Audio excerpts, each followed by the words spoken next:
So we have some major breaking news. I'm telling you, this one is a major breaking news. There is a lot of trouble in France, and the France government is falling. This is one of the biggest collapse of a country in Europe.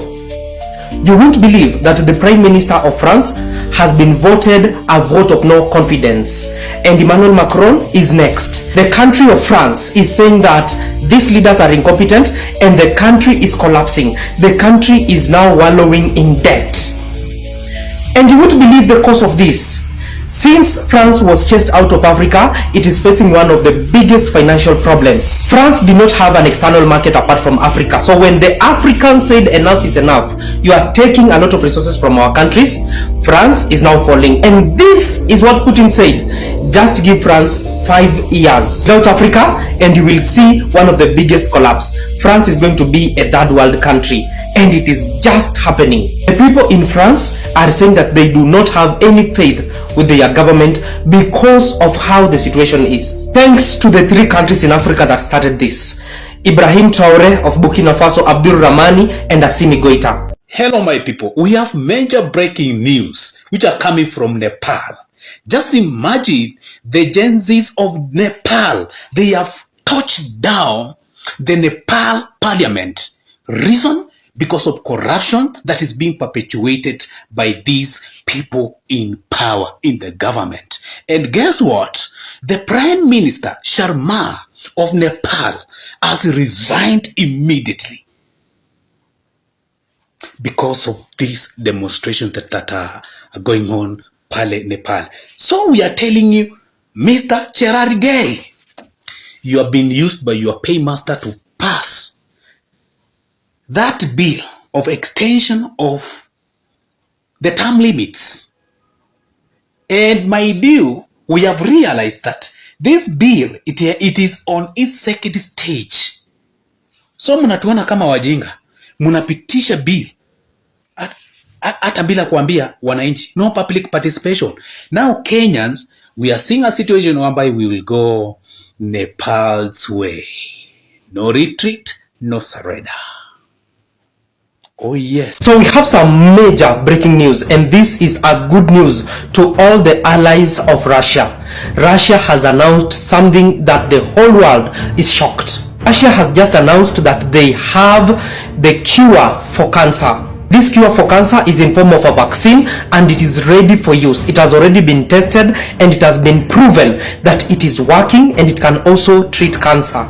This is a major milestone, and Russia has said that all the citizens in Russia are eligible to get that vaccine for free, and it is also going to give the allies of Russia who want it. This is a major milestone in the world of medicine, because diseases like cancer have been affecting so many people in the world, and it is a disease that has unalived so many people, and Russia is now giving a solution to something that has tortured the world for over 100 years. At the same time, China is partnering with Russia in a major research on how they can prolong the life of a human being to up to 150 years. And they are saying the possibility of this one is very much, even though they are going to use organ transplant from people. Major breaking news. The Gen Zs of Nepal, they have had enough of their government. They're out in the streets protesting. They have even burned down their parliament. They're saying enough of this corruption. Now, some news sources, they're saying that this protest is happening because of the social media ban, but that was just part of it. The Gen Zs are protesting a lot of stuff, but one of the major things they're protesting is corruption. They're saying there's too much corruption in their parliament,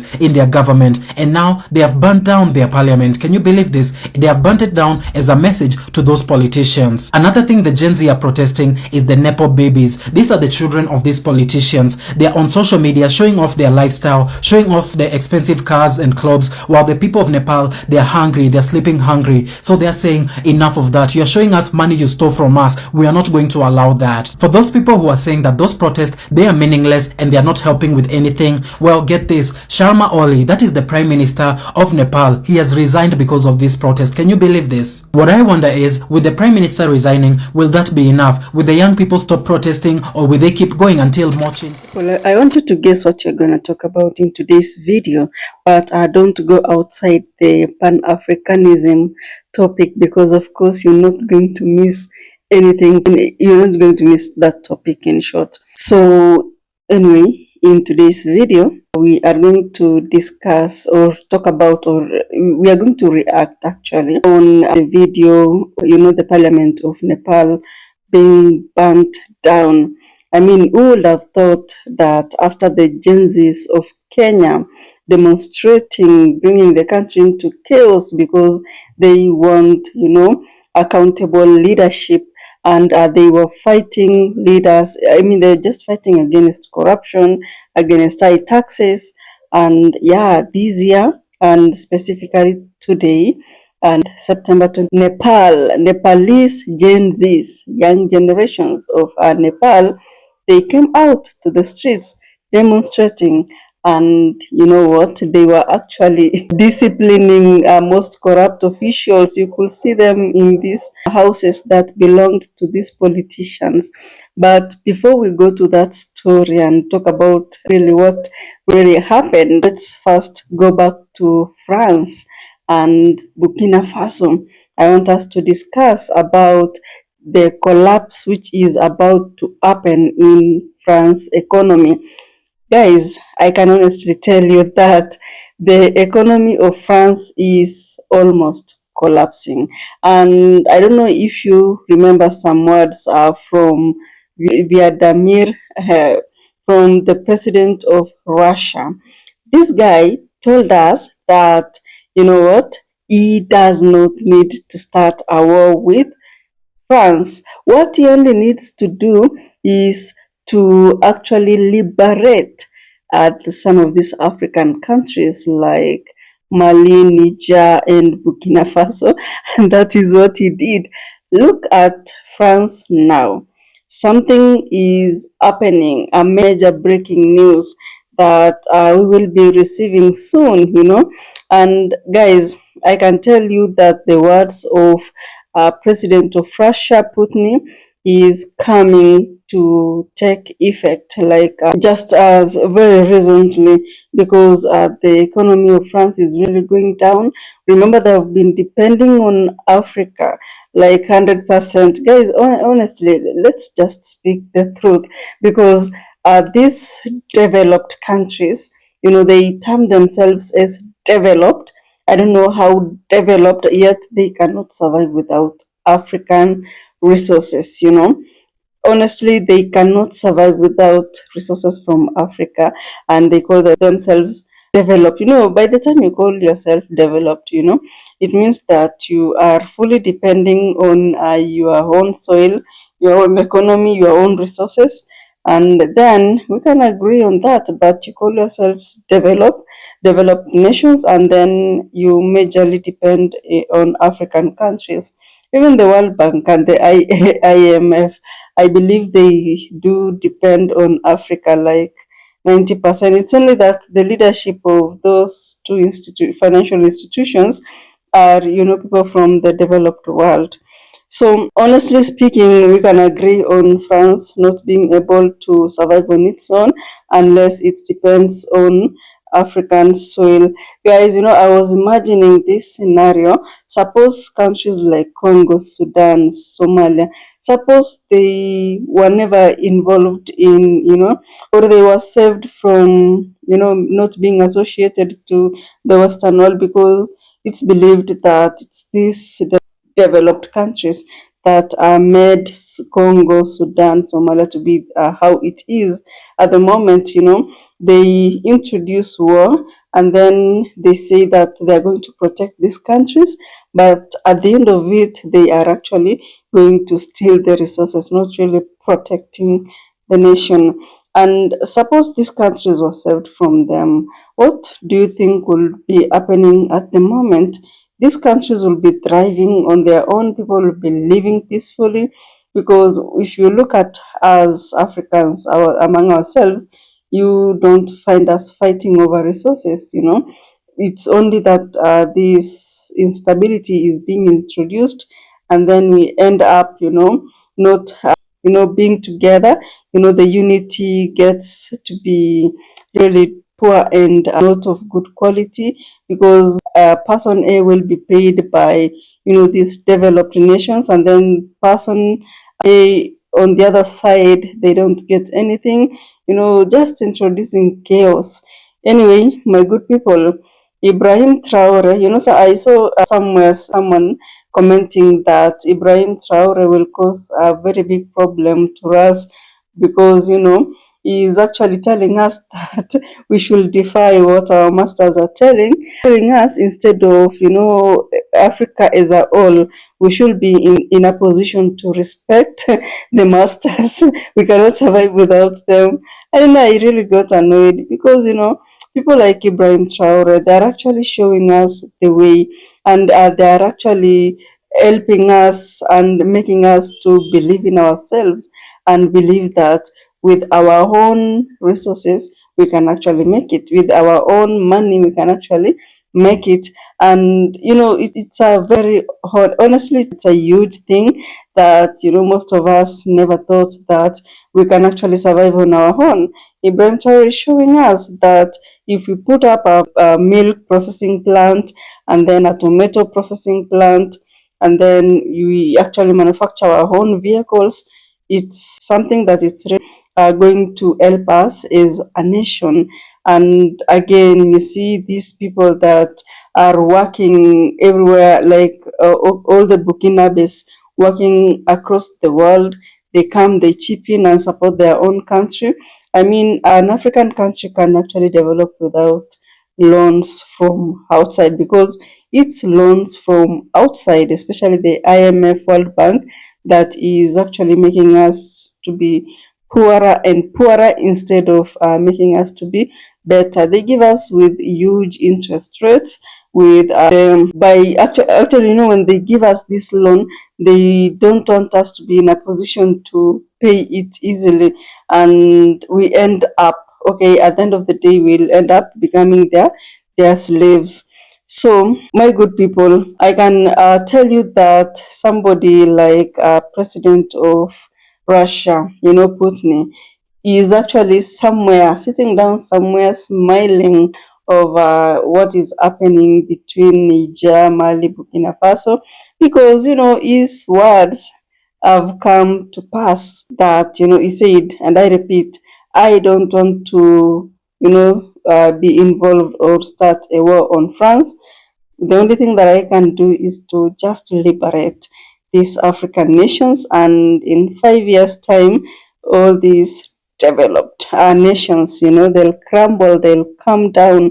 So let me talk about how this developed. These people these nations that colonized us. We were never respected. We were never respected at all, and I wish they actually respected us, because I don't think so. They thought that a time will come when Africans will be liberated, when Africans will know their rights, when Africans will actually believe in themselves that, yeah, we can do it.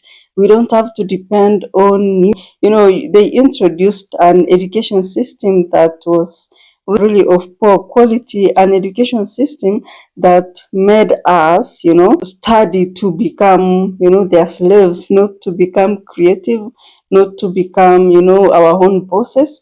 And yeah, I'm glad like most African countries are slowly adopting to skill-based education system, which is going to really help us, because at the end of our education level, it means that what you learned in school is what you're going to do after school, unlike the type of education system that was introduced by our colonizers. For most of us, I also went through the same education system, and I can tell you it's a useless education system, because after completing school, we are being trained and educated on working in our offices, which is it's not really nice. But if you look at them on the other hand, they are trained based on skills. So Africa is doing much better than France at the moment. And since Ibrahim Traore chased the France, I mean, these people, they have been really suffering, and three countries chased them, at once. So in the past, a country like France, it really thrived just because of the resources that was they were forcefully taking from Africans and also enslaving the children of the African. Anyway, let's move to our next video and we talk about Nepal. Most of us are like, you know what? They actually watched Kenyan youths in the year 2024 fighting for their own rights, chasing away these corrupt people and, coming out and terming themselves as leaderless, and it was a big thing. It really trended across the world because in the entire world there was no country that had come out, that its or her youths had come out and spoke against what the government was doing. The government really, they did most of the things to favor themselves and not to favor the people of Kenya, the citizens of Kenya. So the same thing just happened today and at the end of it all, you know what has happened? The Prime Minister has resigned already. So, my good people, corruption is one of the major things that, made the Gen Zs of Nepal to come out to the streets of Nepal and, demonstrate. And also, there was a social media ban, like it's 21st century. I don't know even who introduced that particular statement and said that, we are going to ban all social media platforms and you're not going to be seeing anything. These governments comes out because nowadays information spreads like fire. It goes very fast, unlike in the past where we depended on this, what do we call, media stations, and for them to come out and show us what you're watching, it meant that they did select. But in the era of social media, in the era of artificial intelligence, information spreads like fire. It spreads like raw and uncut. It's not edited, like people just film and they post them out there, and yeah, it goes out. And once anything has been published in the internet, it's like that.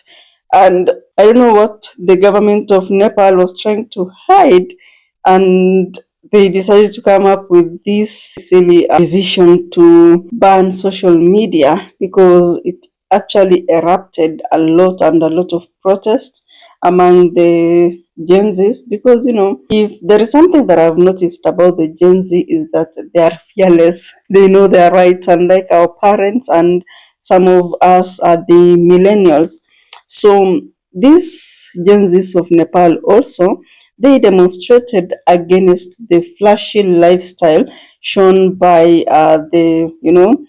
the children of the political class, this flashy lifestyle. And then on the other hand, the common Nepalese citizen is really suffering. They can't afford food, rent, they can't afford clean water. They can't, when it comes to electricity, the bill is so high. And on the other hand, when they check their social media platforms, they see the children of these politicians living a flashy lifestyle. So, what really happened to some ministers, they were actually disciplined by these Gen Zs. And also, there was a politician called Badur Deuba. This guy also, I don't even want to say what really happened to him because this guy was really beaten for being, he was actually like extremely corrupt. The citizens of Nepal had already, marked him as the most corrupt politician in Nepal, and he was really beaten. So in Russia, there is a major breaking news again, and the Russians are saying that there is a vaccine for cancer. Personally, I saw this, news during the day, and I was like, if it's true, or I hope it's true, because cancer is a number one unaliver in this world, and it doesn't have medicine. So if there is a vaccine to protect against the cancer, this is the best. that the world will ever have.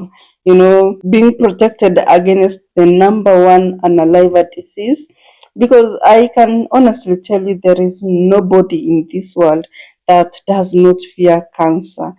I myself, I fear, and I know you fear, and everybody fears this disease because it is an alive. It doesn't have any cure. You just go through chemos and a lot of medication. You go through it, and you know, at the end of the day, you just leave this world. I mean, if you have that disease, you are 100% sure that you know you're not going to last long unless it's actually discovered at a very early stage. So if this is true that Russia has invented vaccine for the cancer disease, it will be the best thing, and I hope it will also reach Africa, and you know we get to be vaccinated and live quality longer and better life. So thank you so much if you watched the video up to this point. I truly appreciate your presence. I'll see you in the next video.